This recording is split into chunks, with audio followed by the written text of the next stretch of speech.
afternoon, Jyot.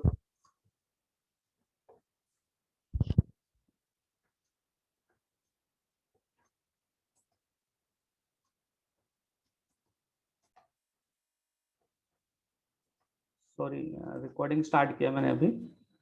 Again, I'm sharing this my screen. Okay.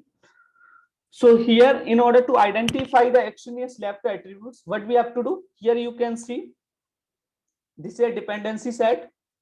X tends to Z and XY tends to WP.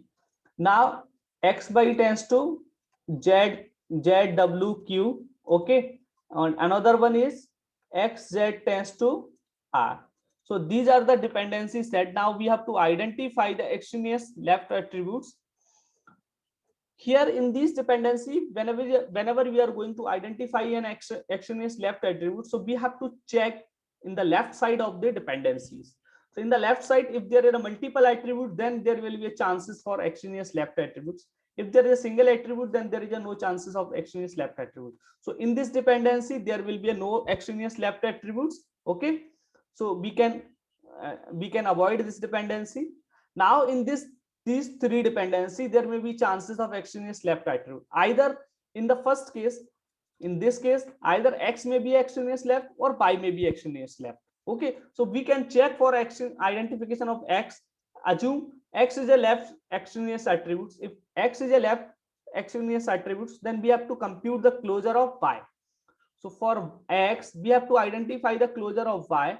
In the closure of Y, if X or if closure of Y is able to identify the WP or is able to determine the WP, then we can consider X is an additional attributes in this dependency, then we can remove it from this set. So here you can see Y plus. So Y plus contain any other attributes? Are we able to identify any other attributes from Y? Yes? No, I think. Anna?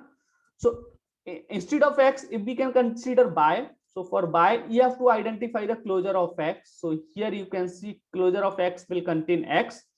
And from the X, we can identify Z. So closure of X will contain also Z. Now, from this XZ, we can also identify R. Okay. So XZR.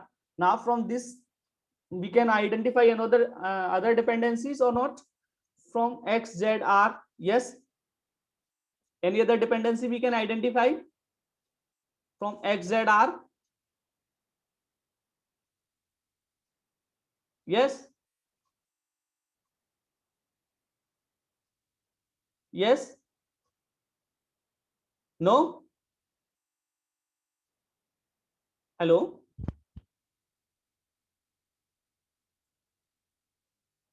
Am I audible? Yes, sir. But फिर reply करो यार जतिन, क्या हुआ? Sir, no, we cannot determine. Okay, no. So in this dependency, there is a no extraneous left attribute. Now check for it. Check for it. Yes. Check for it. Check for it. Here we can check X tends to Y. We have checked. Y के लिए मैंने check कर लिया यहाँ पे. Y के dependencies में और कुछ नहीं आएगा. Is it okay ना? X के लिए चेक कर लिया. Is it okay? Now for this case, if you are going to check XZ tends to R. In this case, if you are going to check, is there any extraneous left attribute? So for the X, if you are going to check, then you have to identify the closure of Z. So Z will contain any other attributes? No. But in case of identification of Z, Z is extraneous left attributes. So for the Z, you can identify the closure of X.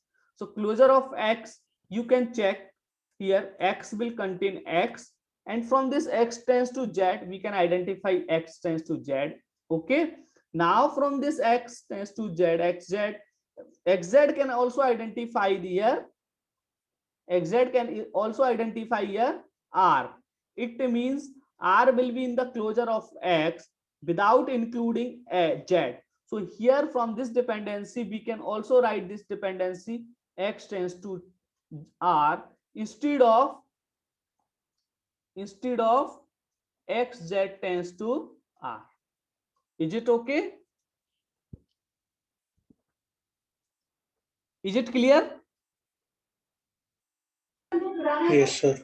Okay, so now for this question you have to identify the extraneous left attribute in every dependencies. So final set in this case, what will be the final set?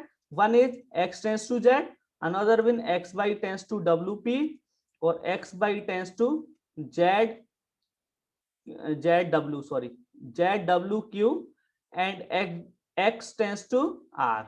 ये final dependencies का set हुआ हमारा. ठीक है. Now here remove the extraneous left attributes and identify the set of FDs. Here there are FD x tends to yw, or x w tends to z, or z tends to y, और x y tends to z. Identify इस वाले में तो होगा नहीं, तो आपको किस किस में आइडेंटिफाई करना है? इसमें और इसमें. चेक करो just please, and identify the set of FDs after removal of extraneous left attributes. What is the set of FDs? Please, all of you.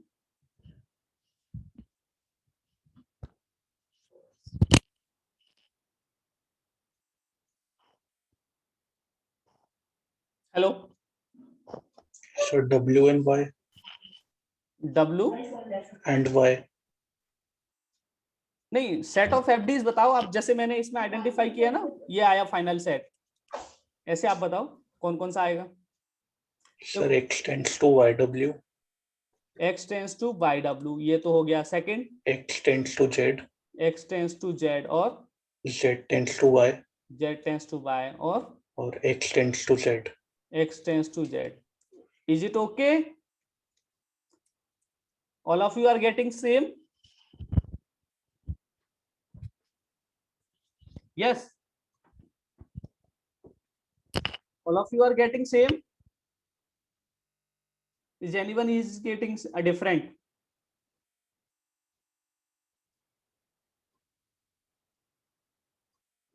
देखो इस वाले में आपने दोनों में रिमूव किया है x by tends to. अब यहाँ पे एक काम करो, इसको ऐसे करना है. देखो मेरे को लग रहा है आपने गलत किया अभी. अब देखो मैं बताता हूँ गलती कहाँ हुआ है.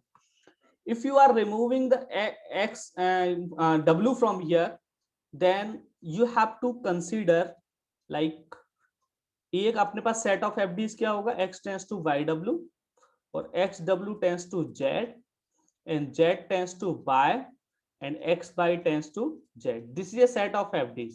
Now you have to identify that either x is extraneous or w is extraneous. Okay, so x के लिए check करना है.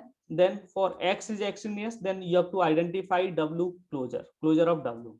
So w के closure में w ही आएगा और कोई नहीं आएगा. It means x is not extraneous left attribute. Then we have to identify, check, or we have to check for the w, as w is extraneous. If w is extraneous, then we have to check closure of x. Then closure of x will contain x, and x contain yw, yw. Here you can see if x w is there, then z can be identified. So you can see, you can remove this w from this. Okay, is it okay? So you can remove this w from this dependency, as closure of x only contain all these values. Okay, so if we are removing this w from here, then new set of FDs, what will be the new set of FDs? New set of FDs will be x tends to yw, x tends to z, and z tends to y, and xy tends to z. Is it okay? Now you have to remove from here extraneous left attributes. So in this set you have to check for the x. If you are checking for the x, then identify the closure of y, as closure of y will contain, if closure of y will contain z, then we can say x is a left extraneous attribute. So by in the closure of y, we are able to identify any other attributes. We are able to identify any other attributes? No, sir. No. Very good. If then it means X is not left extraneous attributes. So we need to check for the Y. Y. So we are checking here for Y. So then we have to identify the closure of X. So X will be there, Y, W will be there, Y, W there, then Z will be there, Z there, then Y there. It means we are able to identify Y as a extraneous left. So we can remove from here. Then we can check X will be there, X, Z tends to there. अब यहाँ पे एक और चीज देखोगे, X tends to Z are repeating 2 times in this set. Okay, so here X tends to Z and X tends to Z are redundant FDs. And more appropriate definition for redundant FDs we will see later. Okay, so you can also remove one of them. Now final set will be X tends to YW, X tends to Z, and Z tends to Y. This is a set after removal of extraneous left attributes. Okay, आपने अच्छा ये तो correct identify किया था. Is it okay ना? Okay sir इसमें union भी कर सकते हैं, मतलब एक्सटेंड्स टू YWZ एक साथ लिख दिया. एक्सटेंस टू YWZ नहीं अभी अब वैसे लिख सकते हो एक साथ, आप यहाँ पे लिख सकते हो डिपेंडेंसी रिड्यूस करने के लिए, बट कैनोनिकल कवर में ऐसा अलाउ नहीं है ना. ओके सर, है ना. Okay, so as redundant FDs should be redundant simple, that's why है ना. Next we have to identify the redundant FDs in order to identify the canonical cover. Okay, so after removal of extraneous left attributes we have to remove the redundant FDs from the set, then we are able to identify the canonical cover. So what is the definition of the redundant FDs? So let F be a set of FDs over relation R, then FD A tends to B. FD in F is a redundant. We are considering that F A tends to B in F is a redundant. If A tends to B is a redundant, then it will happen only if removal of A will not affect the closure set of F. Sorry. Okay. So in this case, if we are removing, if we are eliminating this FDs from this set, then still the closure of F is equivalent to the original F. Is it okay? It means if कोई FD को हम remove कर दें, then it will not affect the closure of any other attributes. Then it means we can consider that FD as a redundant FD. In the previous example, we have considered X tends to Z, X tends to Z. अगर मैं एक X tends to Z को remove कर दूंगा तो उससे कोई फर्क पड़ेगा क्या? नहीं पड़ेगा ना. That's why. So redundant FDs we can identify. So this is an example. Here you can identify the redundant FDs. Is there any redundant FDs? Check for it. X tends to YW, XW tends to Z, and Z tends to Y, or XY tends to Z. Identify the redundant FDs. Is X tends to YW is redundant? If it is redundant, then remove it from here and then identify the closure of X for the given FDs. So here, now इसको remove कर दो इसमें से, then identify the closure of X. So if we are identifying the closure of X, then X will contain X. Any other FD will be there? कोई FD होगा इधर? X से closure से कोई identify कर पाओगे? नहीं ना? No sir. It means this FD is not redundant. Check करो इसके लिए, इसको चेक करोगे तो इसको रिमूव करो, बाकी की कंसीडर करो. तो चेक करो किसके लिए? X W tends to Z. So remove it from the set and then the remaining set will be, remaining set क्या होगा? ये आएगा, एक ये आएगा और एक ये आएगा. ठीक है. Then identify the XY का closure. XW के closure में X आ जाएगा, W आ जाएगा. We are able to identify Z from XW. After removal of this, मैंने ये रिमूव किया तो यहाँ पे देखो X से YW आ रहा है ना, तो Y आ गया और W आ गया, और Y आ गया तो Z भी आ जाएगा. Is it okay? Z आ गया तो Y आ गया, सारे आ गए इसमें. तो then you can see after removal of this, is it okay na? After removal of this, we are still able to identify the Z from XW. So it means this redundancy is redundant. So we can remove. Then final set हमारे पास क्या बचेगा? Final set क्या मिलेगा? X tends to YW and Z tends to Y and X Y tends to Z. अब इसमें देखो कोई रिडंडेंट है क्या? एक्स चेक कर लिया, जेड को चेक करो, Z tends to Y redundant है क्या? चेक करो। If Z tends to Y तो जेड का क्लोजर, इसको रिमूव करके चेक करो, नहीं आ रहा ना, it mean Z tends to Y redundant नहीं है। ये चेक कर लिया, ये चेक कर लिया, अब इसको चेक करो, X Y tends to Z, yes sir not redundant. नहीं है ना? नहीं। तो ये फाइनल सेट हो गया जिससे नॉन रिडंडेंट कवर, कई बार इसको बोलते हैं non redundant cover, non redundant cover, okay, जिसमें रिडंडेंसी नहीं है। बट अच्छा, इसी वाले क्वेश्चन में आप एक काम करो, इस वाले क्वेश्चन को ऐसे करो, first you have to check instead of this, ये चेक करो, पहले क्या करोगे आप, इस सेम क्वेश्चन में पहले इसको चेक करो, फिर इसको चेक करो, फिर इसको चेक करो, फिर इसको चेक करो, चेक करो, इसको बाद में चेक करना। और कोई रिडंडेंट सेट मिल रहा है क्या?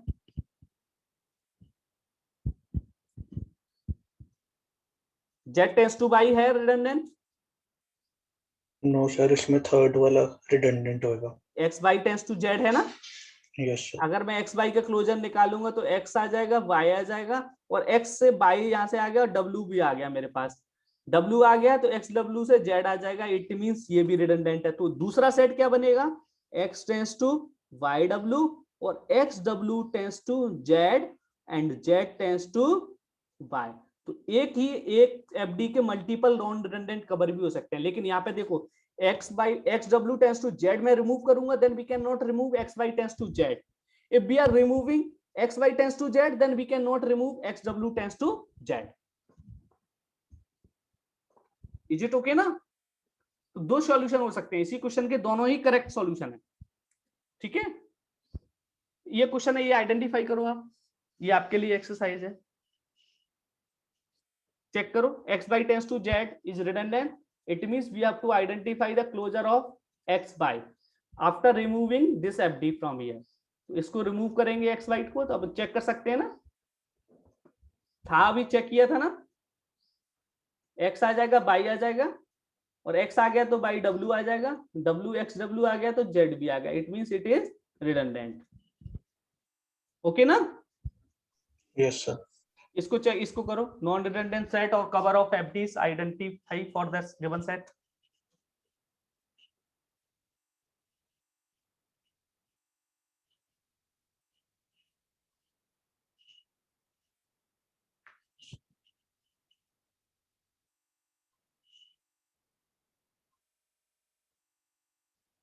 चेक करो, नहीं कर पा रहे, X tends to by Z check करो,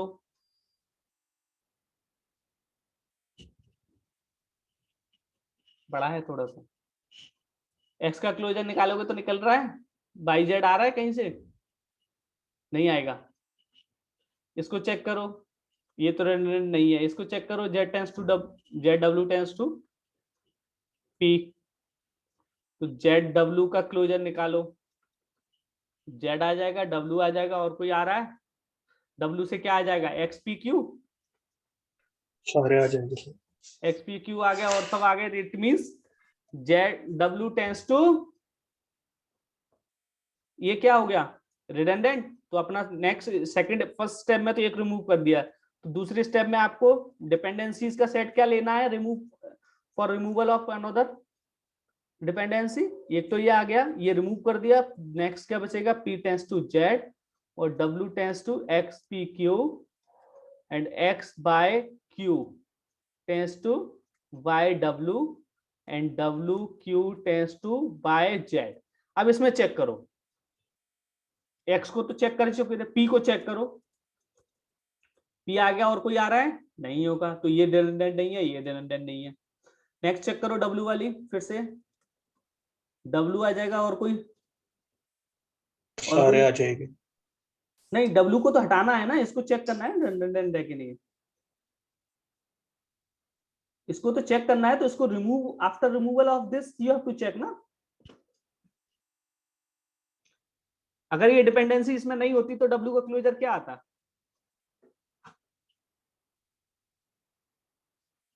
Set W. W आता है ना, that Yes, means sir. after that we are unable to identify x p q, it means this dependency is not redundant ना, तो ये तो आपको रखना ही पड़ेगी ना, है ना, ये redundant नहीं है ना। Yes, sir. अब इसके बाद चेक करो x by p q, x by q, x by q को चेक करो, इसका क्लोजर निकालोगे तो x by q, इसके क्लोजर में हम w आ जाना चाहिए, तो w आ रहा है क्या, अगर ये डिपेंडेंसी में यहां से हटा दूं No, sir. फिर w आ रहा है क्या इसमें, नहीं आ रहा. नहीं आ रहा, it means x by q is not redundant empty. Now you have to check for wq, closure of wq consider w q and yz. अब yz कहीं से और से आ रहा है, इसको हटा दो, पहले इसको रिमूव कर दो, then check yz is coming or not, यहां से x आ जाएगा, x p q, और x आ गया तो yz भी आ जाएगा, it means it is redundant, ये रिडंडेंट हो गई, तो इसको रिमूव कर सकते हो। देन थर्ड स्टेप में आपके पास फाइनल सेट क्या आ गया, x tends to yz, p tends to z and w tends to x p q and x by q tends to yw। ये फाइनल नॉन रिडंडेंट सेट आ गया आपके पास। एक बार और इटरेटिव करके चेक कर लो कोई और रिमूव हो रही है क्या, वैसे होगी नहीं अब, ठीक है ना। तो फाइनल ये हुआ, this is a final set और non redundant set of FDs. Is it okay ना? Yes, sir. Okay,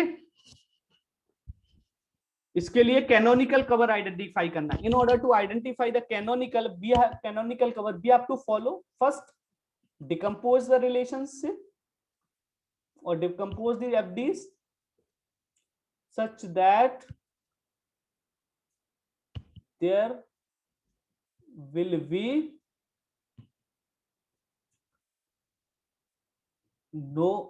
there will be single attributes in RHS। Second क्या था, there will be no extraneous left, will be no extraneous left attributes। Okay, third क्या था, there will be no redundant FD। Check करो तीनों steps. तो first step के लिए हमें क्या करना होगा, डिकम्पोज कर लो, तो A टेंस टू B लिख दो, A टेंस टू C लिख दिया, और B tends to C, A tends to B, AB tends to C। ये तो पहली स्टेप कंप्लीट हो गई। ओके, ये क्लियर हो गया।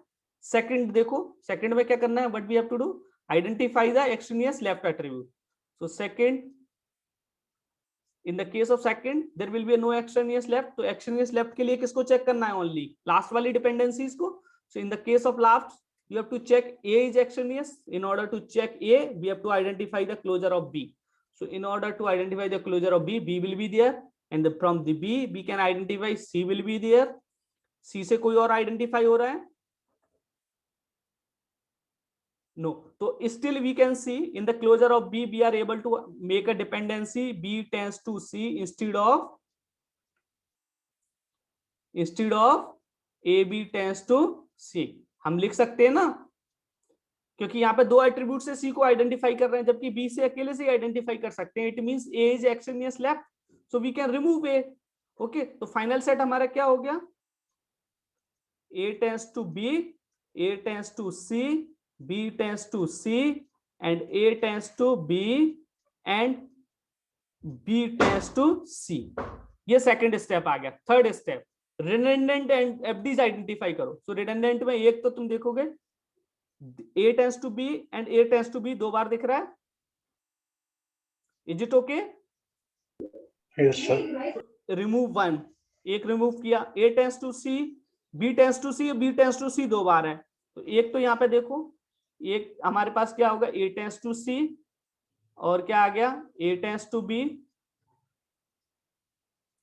And B tends to C. ये दो एफडीज रिमूव होने के बाद हमारे पास only 3 FDs are there. Now check A tends to C is redundant और not. A tends to C check करने के लिए हमको ए का क्लोजर निकालो from this. A tends to C में तुम देखोगे तो ए आ जाएगा, बी आ जाएगा और सी आ जाएगा। It means this dependency is also redundant. Is it okay ना? है ना? Yes sir. It means we can also remove it. Now final set fourth case में हमारे पास क्या होगा? A tends to B and B tends to C. Check A tends to B अब redundant होगा क्या? ए टेंड्स टू बी अब redundant होगा क्या इसमें? फिर से नहीं होगा ना? Identify the closure of A. So in the closure of A will be there will be no B. Similarly B tends to C के लिए चेक करो बी का क्लोजर, तो बी के क्लोजर में ओनली बी होगा और कुछ नहीं होगा। It means only final canonical cover हमारा क्या आ गया? A. Is it okay? Yes sir. Okay, so all these steps you have to follow to identify the canonical cover. So here you can follow all these steps. This is a question, just complete it. Time भी हो गया, जल्दी complete करो इसको। पहला step, second step and third step, तीनों step follow करो और आइडेंटिफाई करो। पहले में तो आप क्या करोगे? A tends to B, A tends to C, C D tends to E और B tends to D and E tends to A। तो ये तो फर्स्ट स्टेप का आ गया। अब सेकंड स्टेप में एक्सट्रीनियस लेफ्ट देखो, तो एक्सट्रीनियस लेफ्ट के लिए तो आपको इसको चेक करना है, C D tends to E को। तो इसमें C है कि D है? चेक करो जल्दी।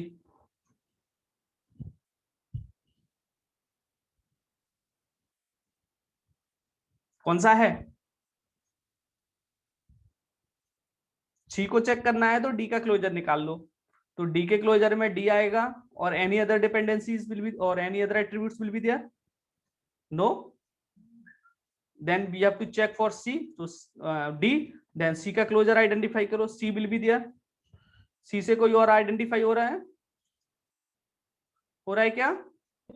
No sir. नहीं, it means it is no, there will be no extraneous left attributes। now third step क्या था? रिडंडेंट FD चेक करना।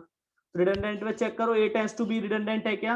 A टेंड्स टू B के लिए A का क्लोजर आइडेंटिफाई करो और 8 से A आ जाएगा, A से C आ जाएगा और C आ गया तो कोई और आ रहा है? No sir. नहीं आ रहा है ना? तो A टेंड्स टू B आपका रिडंडेंट नहीं है। Now you have to check for A tends to C। तो A प्लस A आ गया, A से B आ गया, B आ गया और B से D आ गया और D से कुछ और आ रहा है? आ रहा है कोई? नहीं आ रहा? तो इसका मतलब ये भी सही है। तो ये सही हो गया, ये भी सही हो गया। C D tends to E check करो, तो सी डी का क्लोजर निकालो। सी आ गया, डी आ गया, सी डी आ गया, तो और कोई आ सकता है क्या? No sir. नहीं आ रहा है। Now check for B tends to D. B tends to D के लिए चेक करने के लिए बी का क्लोजर निकालो। बी आ गया और कोई आ रहा है? नहीं आ रहा। अब चेक करो नेक्स्ट, ई चेक करो। ई टेंड्स टू ए, तो ई के क्लोजर निकालो। ई का क्लोजर निकाला, ई आएगा और कोई आ रहा है क्या? No sir. नहीं आ रहा। तो it means it is a final cover होगा जो अपन ने निकाला ना। एक्सट्रीनियस लेफ्ट भी नहीं आ रहा है इसमें, तो इसमें तो कुछ करना ही नहीं था। ए टेंड्स टू बी सी नहीं आ रहा है तो नहीं आ रहा है, ठीक है। नेक्स्ट चेक करो, ये वाला चेक करो। A tends to B C and E tends to C, D tends to A E F and AB tends to ABF, sorry, ABF tends to BD। इसमें चेक करो, ये तो इसमें तो होगा, बहुत सारे ऑपरेशंस होंगे। 2 क्वेश्चन और है, यही वाला है। टाइम कितना हुआ? सर हो गया। चलो कोई नहीं, तो 2 क्वेश्चन है तो 2 घर पे ट्राई करना आप, ठीक है। ओके। Okay na?